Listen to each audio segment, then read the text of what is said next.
Nothing to take away from Charan Jain.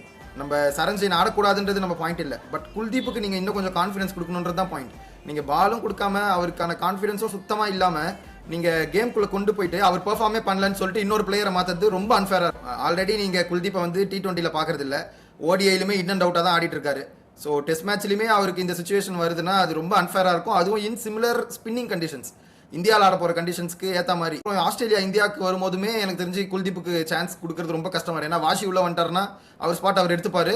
Manav சுத்தர் போடுற பவுலிங்க்கு கண்டிப்பா மானவ் சுத்தர் தான் ஆடுவார். எனக்கும் குல்தீப் ஆடுறதுதான் விருப்பம். ஏன்னா அவர் அந்த காலத்துல இருந்து ஆடிட்டு எக்ஸ்பீரியன்ஸ் இருக்கு. உனக்கு நீங்க டீம் விட்டு ஒதுக்குற அளவுக்கு மோசமா எதுவும் பண்ணல அவரு. அதனால எனக்குமே குல்தீப் ஆடுறதுதான் ஓகேன்னு தோணுது. ஆனா இவங்க என்ன பண்ணுவாங்க, அன்பிரடிக்டபிளா எதனா பண்ணுவாங்க. எனக்கு என்ன பிரச்சனைனா, இது வந்து ஒன் ஆஃப் டெஸ்ட், நிறைய லெஃப்ட் ஹேண்டர்ஸ் இருக்காங்க. So we are choosing Charan Jain over Kuldeep Yadav. அந்த மாதிரிலாம் ஏதாவது சொன்னாங்கன்னா நான் சுத்தமா ஒத்துக்க மாட்டேங்க. நீங்க அந்த மாதிரி சொன்னா குல்தீப் யாதவும் நீங்க சொன்ன மாதிரி பால வெளியே கொண்டு போற பவுலர் தான் லெஃப்ட் ஹேண்டர்ஸ்க்கு. இப்போ நீங்க பாருங்க இந்த சுச்சுவேஷன் பாருங்க. இப்போ நாளைக்கு குல்தீப்பை டிராப் பண்றாங்க, சரண் ஜெயின் ஆடுறாங்கன்னு வச்சுக்கோங்க. இதுக்கப்புறம் நியூசிலாண்டில் கண்டிப்பா நிறைய ஸ்பின்னர்ஸ் கொண்டு போக போறது இல்லை. மேபி ஜடேஜா எல்லாம் ஒரு ஸ்பின்னர் கொண்டு போவாங்க, அவ்வளவுதான். அதுக்கப்புறம் இந்தியாவுக்கு வர ஆஸ்திரேலியன் டீம் தான் நம்ம பேசுன மாதிரி இப்போ 3 spinners spot fixed. Maybe 4th ஸ்பின்னரா ஒரு ஸ்பின்னர் வச்சுப்பாங்க ஸ்குவாட்ல. அந்த ஸ்பின்னர் யாருன்றது கொஸ்டின் மார்க் வரும். இப்போ சரண் ஜெயின் இப்போ எடுத்துட்டு வந்து நல்லா பெர்ஃபார்ம் பண்ணிட்டாருன்னு தெரிஞ்சிச்சுன்னா சரண் ஜெயின் ஆட்டாங்கன்னு வச்சுக்கோங்க, குல்தீப் சுத்தமா ஒதுக்கப்பட்டுருவார்.